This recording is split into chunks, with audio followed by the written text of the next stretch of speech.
Hello my dear students, welcome to तरह से classes. आज आपके लिए लेकर आए क्लास 9 की बिहाई बुक से चैप्टर नंबर 9 जिसका नाम है the bond of love by Kenneth Anderson. और इस वीडियो में मैं डिस्कस करने वाला हूँ मल्टीपल चॉइस क्वेश्चंस और ये पार्ट 1 है और इसके बाद आपको पार्ट 2 भी दिया जाएगा। तो look at the very first question here. आपको बताना है हु वाज ब्रूनो। तो ऑप्शंस आपके सामने हैं the narrator's pet sloth bear, या कहीं the narrator's wife's pet sloth bear, या फिर कहीं the narrator's friend's pet sloth bear, in fact dog. तो यहाँ तीन ऑप्शंस आपके सामने हैं और आपको करेक्ट आंसर बताना है यहाँ पर। और राइट आंसर है बच्चों यहाँ पर option B, the narrator's wife's pet sloth bear है जिसका नाम है Bruno. Option B is the right answer. अब चलते हैं क्वेश्चन नंबर 2 के लिए। How did the narrator get him. Narrator को ब्रूनो कैसे मिला था? तो ऑप्शन आपके सामने है समवन गिफ्टेड हिम, या फिर कहीं ही stole it from the zoo, या फिर कहीं ही got it by an accident. तो यहाँ फिर से तीन ऑप्शन है और राइट आंसर आपको देना है और यहाँ पर करेक्ट आंसर है बच्चों option C, he got it by an accident. Option C is the right answer. अब चलते हैं क्वेश्चन नंबर 3 के लिए।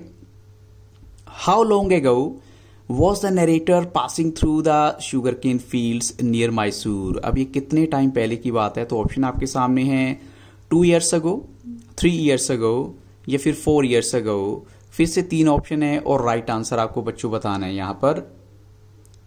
तो बच्चों यहाँ पर करेक्ट आंसर है ऑप्शन ए, 2 years अगो, यानी ये बात है 2 साल पहले की, जब नरेटर जो है वो शुगर केन फील्ड से निकल रहा था जो मैसूर के आसपास हैं। अब चलते हैं क्वेश्चन नंबर 4 के लिए और क्वेश्चन 4 है the people were driving away the dash from the fields. लोग जो हैं किस चीज को भगा रहे थे अपने खेतों से? किसको भगा रहे थे अपने खेतों से? तो ऑप्शन आपके सामने है wild bear, wild dogs, wild pigs, या फिर वाइल्ड क्रोज। तो बच्चों यहां पर राइट आंसर क्या होगा? यहां पर करेक्ट आंसर है ऑप्शन सी, वाइल्ड पिग्स की बात हो रही है जिनको जो है जो लोग अपने खेतों से भगा रहे थे। तो wild pigs is the right answer. अब चलते हैं क्वेश्चन नंबर 5 के लिए। How were the people driving away the wild pigs from the fields. और वो उन्हें अपने खेतों से कैसे भगा रहे थे? तो ऑप्शन आपके सामने है by throwing stones at them, और बाय शूटिंग एट देम, और बाय शाउटिंग एट देम, या फिर कहें by throwing sticks at them. तो 4 ऑप्शन है और 4 में से एक राइट आंसर है। तो आपको बताना है यहाँ पर करेक्ट आंसर क्या होगा। और यहाँ पर बच्चों राइट आंसर है बाय शूटिंग एट देम, यानी उन पर जो है गोलियां चला रहे थे। तो अब देखते हैं आगे क्या होगा फिर। तो अब देखते हैं यहाँ पर ऑप्शन को थोड़ा सा करेक्ट किया गया है, by shooting at them right answer है। अब चलते हैं क्वेश्चन नंबर 6 के लिए। What had happened to the wild pigs. Wild pigs को क्या हुआ था? तो ऑप्शन आपके सामने हैं सम वर शॉट डेड, हम कहेंगे कि कुछ तो मर गए, या फिर कहें सम वर एस्केप्ड, या फिर वो बच के चले गए कुछ जो है, या फिर कहें some remained hidden in the sugar cane field जो है, या फिर कुछ छिपे रह गए वहीं पर, या फिर यहाँ कहीं डी ऑप्शन राइट है जिसमें ए एंड बी दोनों ही करेक्ट होने चाहिए। तो बच्चों यहाँ पर राइट आंसर है ऑप्शन डी, जिसमें ये काउंट होगा कि कुछ तो मारे गए और कुछ जो है बच के निकल गए थे। तो option D is the right answer. Both A and B will be accepted. अब चलते हैं क्वेश्चन नंबर 7 के लिए। What did the narrator think on seeing the sloth bear. Narrator को क्या लगा स्लॉथ बियर को देखने के बाद? तो ऑप्शन आपके सामने है that he will shoot the sloth beer went only, कि वो प्लेफुली जो है इसे मार डालेगा, या फिर that he will not shoot the sloth beer went only, या फिर दोनों ऑप्शन आते हैं कि एक में है यस और एक में है नो, यानी यहां पर राइट आंसर क्या होना चाहिए? तो बच्चों यहां पर राइट आंसर है ऑप्शन बी। नरेटर कहते हैं कि वो प्लेफुली तो एटलीस्ट इस बियर को नहीं मारेगा, लेकिन होता क्या है कहानी वो आपको पता ही है। अगर नहीं मालूम तो बच्चों आप चैनल की प्लेलिस्ट को विजिट कीजिएगा, वहां पर आपको जो है स्टोरी भी मिल जाएगी, एक्सप्लेनेशन भी मिल जाएगी। अब चलते हैं क्वेश्चन नंबर 8 के लिए। Who killed the sloth bear then. फिर अगर नरेटर ने नहीं मारा तो किसने मारा? फिर यहाँ ऑप्शन फिर से गिवन है नरेटर ने, या नरेटर के फ्रेंड ने, या वन ऑफ द विलेजर्स ने। तो यहाँ पर राइट आंसर बच्चों क्या होगा? तो यहाँ पर राइट आंसर है नरेटर के फ्रेंड ने जो है, जो उसके साथ था उस टाइम, उन्होंने मार दिया था उस स्लॉथ बियर को। अब चलते हैं क्वेश्चन नंबर 9 के लिए। As they watch the fallen animal, जैसे ही उन्होंने देखा उस एनिमल को गिरते हुए, what surprise the narrator and his friends. Narrator को क्या बात ऐसी थी जो सरप्राइज कर गई उसके दोस्तों को? तो ऑप्शन आपके सामने है that the brown fur on his back moved and left the prostrate body. Prostrate body क्या होती है? जो डेड बॉडी होती है, कि जो ब्राउन कलर की फर है वो जो बैक पर वो हल्की सी मूव हुई और एकदम से प्रोस्ट्रेट बॉडी को छोड़ के साइड में चले गए। या फिर कहीं जो ब्लैक फर थी वो मूव की। तो यहाँ पर दो ऑप्शन है और दोनों में से एक आपको बच्चों राइट आंसर देना है। और बच्चों यहाँ राइट आंसर है ऑप्शन बी, क्योंकि वो ब्लैक फर थी ना कि brown fur. So option B is the right answer. तो अब चलते हैं हम क्वेश्चन नंबर 10 के लिए। What was the little creature doing when the mother was dead? यानी जब मदर की डेथ हो गई, मदर बियर की डेथ हो जाती है, तो उस छोटे से बच्चे ने क्या किया? तो ऑप्शन आपके सामने है, it started making A joyful noise, या फिर it started making a pitiful noise, या फिर इसने जो है एक रोने वाला दयनीय सी आवाज जो है वो निकालनी स्टार्ट कर दी। तो ऑफ कोर्स यहाँ पर राइट आंसर है option B, it started making a pitiful noise, क्योंकि उसे ऐसे एहसास हो चुका था कि उसकी मदर जो है उसकी डेथ हो गई है। अब चलते हैं क्वेश्चन नंबर 11 के लिए। After catching it where did they put it? यानी इसको पकड़ने के बाद नरेटर ने इसको कहां पर जो है रखा? इन ए बिग बॉक्स, या फिर कहीं इन ए कैनवस बैग, या फिर इन ए गनी बैग। तो तीन ऑप्शन आपके सामने है और राइट आंसर आपको देना है बच्चों। यहां पर करेक्ट आंसर है इसको पकड़ने के बाद उन्होंने इसे जो है गनी बैग में डाल दिया। तो option C is the right answer. Question 12 देखिए, the narrator's wife put a dash ribbon around his neck. यानी इसकी नेक के चारों तरफ जब नरेटर ने अपनी वाइफ को उसको एज ए गिफ्ट दिया तो उन्होंने एक रिबन डाला। किस कलर का? रेड, ब्लैक, पिंक, या फिर कलर्ड रिबन। तो बच्चों यहां पर राइट आंसर क्या है? यहां राइट आंसर है ऑप्शन डी, एक कलर्ड रिबन जो है वो इसकी नेक के चारों तरफ डाल दिया। Option D is the right answer. अब चलते हैं क्वेश्चन नंबर 13 के लिए। Bruno soon took to drinking milk from. अब ब्रूनो जो है मिल्क पीना स्टार्ट कर देता है, और किससे पीता है मिल्क? वो बॉटल से, स्पून से, बाउल से। अब तीन ऑप्शन है और राइट आंसर आपको देना है बच्चों यहां पर। और यहां राइट आंसर है ऑप्शन ए, वो बॉटल से जो है दूध पीना स्टार्ट कर देता है। अब चलते हैं क्वेश्चन नंबर 14 के लिए। Soon Bruno became very attached to the narrator's dash dog. Narrator के जो डॉग हैं उनसे बहुत अटैच्ड हो गया। लेकिन आपको बताना है कि कितने डॉग्स हैं वो? 3, 2, 4। यहां पर फिर से तीन ऑप्शन है और एक राइट आंसर है। तो बच्चों वो डॉग हैं, 2 डॉग हैं नरेटर के। अब आपको नेक्स्ट क्वेश्चन में ये बताना है कि उन डॉग की जो ब्रीड है वो कौन सी थी। ब्रीड का मतलब क्या होता है, किस नस्ल के वो डॉग्स हैं। ऑप्शन आपके सामने है, जर्मन शेफर्ड, बुलडॉग, या पूडल, या फिर कहें ऑल्सेटियंस।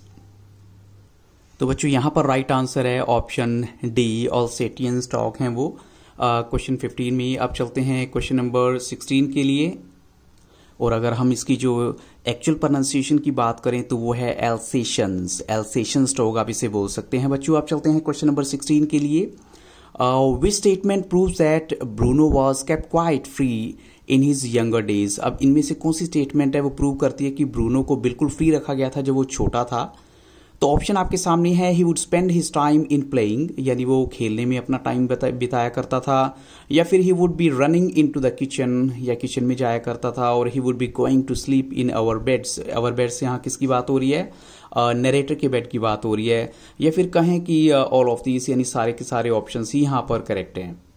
तो ऑफ कोर्स ऐसा लगता है कि सभी बातें बिल्कुल सही हैं, और इसी से इंडिकेट होता है कि उसके जो यंगर डेज में फ्रीडम बहुत थी ब्रूनो के पास। तो option D is the right answer. अब चलते हैं क्वेश्चन नंबर 17 के लिए। क्वेश्चन 17 है, for whom did the narrator put down the poison? अब नरेटर ने पॉइजन रखा हुआ था, लेकिन किसके लिए रखा था? तो ऑप्शन आपके सामने है, फॉर द रेट्स, या फिर कहें फॉर द माइस, और फॉर द वाइल्ड पिग्स, या फिर बोथ ए एंड बी दोनों यहां पर करेक्ट होनी चाहिए। तो बच्चों यहाँ जो पॉइजन रखा था उसने वो रखा था ऑप्शन डी राइट आंसर है, यानी रैट्स और माइस के लिए। तो ऑप्शन डी से राइट आंसर। अब चलते हैं क्वेश्चन नंबर 18 के लिए। Where had the narrator put that poison? Narrator ने ये पॉइजन एक्चुअल में रखा कहाँ था? तो ऑप्शन आपके सामने है, in the kitchen, in the library, in the dining room, और इन द गार्डन। तो नरेटर ने ये पॉइजन रखा था, वो जगह थी library. Option B is the right answer, जहां पर ये सारा पॉइजन रखा गया था। अब चलते हैं क्वेश्चन नंबर 19 के लिए। What happen to Bruno after eating that poison? यानी इस पॉइजन को खाने के बाद ब्रूनो को क्या हुआ? तो ऑप्शन आपके सामने है, he fell down on the ground unconscious, उसी टाइम बेहोश हो जाता है, या फिर कहें he could not stand on his feet due to the heart stroke, या उसे हार्ट स्ट्रोक आ गया, हार्ट की प्रॉब्लम हो गई उसी टाइम। और या फिर कहीं could not stand on his feet due to the paralysis attack, या फिर उसे पैरालिसिस का अटैक हुआ, या फिर नन ऑफ दिस। लेकिन बच्चों यहाँ राइट आंसर है option C, he could not stand on his feet due to the paralysis attack, क्योंकि वो पॉइजन जो है वो बहुत ज़्यादा डेंजरस था और डेंजरस हो भी सकता था और भी ज़्यादा ब्रूनो के लिए। अब चलते हैं क्वेश्चन नंबर 20 के लिए। Which poison had Bruno eaten, Bruno ने कौन सा पॉइजन खा लिया था? तो ऑप्शन आपके सामने हैं, हम कहेंगे सोडियम कार्बोनेट, बेरियम कार्बोनेट, या फिर बेरियम सोडियम कार्बोनेट। तो बच्चों यहां पर राइट आंसर क्या है? यह राइट आंसर है ऑप्शन बी, बेरियम कार्बोनेट वो पॉइजन था जिसको ब्रूनो ने खा लिया था। क्वेश्चन नंबर 21 की तरफ देखते हैं, अब क्या है ये, what symptom shows that Bruno was feeling very weak. अब क्या ऐसा सिम्टम है जिससे पता लगता है कि वो बहुत वीक था? या तो उसे कुछ वॉमिटिंग होती है, या फिर कहीं उसकी ब्रीदिंग काफ़ी हैवी थी, या फिर कहीं हीविंग फ्लैंक्स एंड गेपिंग माउथ, यानी उसका जो स्टमक है वो एकदम से अंदर बाहर हो रहा था, या उसका माउथ खुला हुआ था, या फिर सारे के सारे ऑप्शन सी इस बात की इंडिकेशन है कि वो बहुत वीक महसूस कर रहा था। तो बच्चों यहाँ राइट आंसर है option D, all of these, क्योंकि ये सभी के सभी सिम्टम्स इस बात की निशानी है कि ब्रूनो काफ़ी वीक महसूस कर रहा था। अब चलते हैं क्वेश्चन नंबर 22 के लिए। At first how much quantity of antidote was given to Bruno. अब जब डॉक्टर के पास ले जाया गया तो वहां पर उसको जो है कितनी एंटीडोट की क्वांटिटी दी गई फर्स्ट टाइम?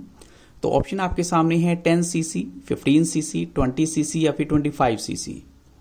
तो फर्स्ट टाइम जो क्वांटिटी दी गई थी वो दी गई थी उसे 10 सीसी की, ताकि वो रिकवर कर पाए। लेकिन आपको ये भी पता होना चाहिए बच्चों, जब वो रिकवर नहीं करता तो एक और एंटीडोट दिया गया था 10 सीसी का उसे फिर। अब चलते हैं बच्चों क्वेश्चन नंबर 23 के लिए। After how much time another dose of 10 CC is given to Bruno. तो मे भी अगर आपने सुना होगा तो आपको यहाँ राइट आंसर पता लग जाएगा। 5 मिनट्स, 10 मिनट्स, 15 मिनट्स, या फिर 20 मिनट्स। तो बच्चों राइट आंसर है बच्चों यहाँ पर 10 मिनट्स। 10 मिनट्स के बाद ही एक और जो है डोज दे दी जाती है ताकि ब्रूनो जल्दी रिकवर कर पाए। अब चलते हैं क्वेश्चन नंबर 24 के लिए। After the second dose of 10 CC antidote how much time did Bruno take to recover. कितना वक्त लगा सेकंड डोज के बाद ब्रूनो को रिकवर करने में, थोड़ा सा बेटर फील करने में? तो ऑप्शन आपके सामने है 10 मिनट्स, 20 मिनट्स, 30 मिनट्स, या फिर 50 मिनट्स। तो बच्चों यहाँ पर राइट आंसर है 30 मिनट्स। 30 मिनट्स के बाद ब्रूनो ने खाना शुरू कर दिया। इट मीन्स उसको जो है काफ़ी बेटर फील हो रहा था आफ्टर 30 मिनट्स। क्वेश्चन 25 है। अनदर टाइम ब्रूनो है ड्रंक 1 गैलन ऑफ, यानी ब्रूनो ने जो है 1 गैलन जो है वो पी लिया था। क्या पी लिया था? तो ऑप्शन आपके सामने है mustard oil, kerosene oil, old engine oil. 3 option है और राइट आंसर आपको बताना है। तो यहां पर बच्चों राइट आंसर है ओल्ड इंजन ऑयल, जो कि नरेटर ने रखा हुआ था टर्माइट्स के लिए, वो ब्रूनो ने पी लिया था। और बच्चों इन्हीं क्वेश्चंस के साथ इस वीडियो को यहां स्टॉप करूंगा, but this is not the end. Second part भी आपको मिलने वाला है, तो कीप ऑन वॉचिंग तरह क्लासेस। और अगर अभी तक आपने मेरे चैनल की प्लेलिस्ट को विजिट नहीं किया तो एसएसटी के भी क्वेश्चंस के लिए आप जा सकते हैं। So thank you very much and have very nice day.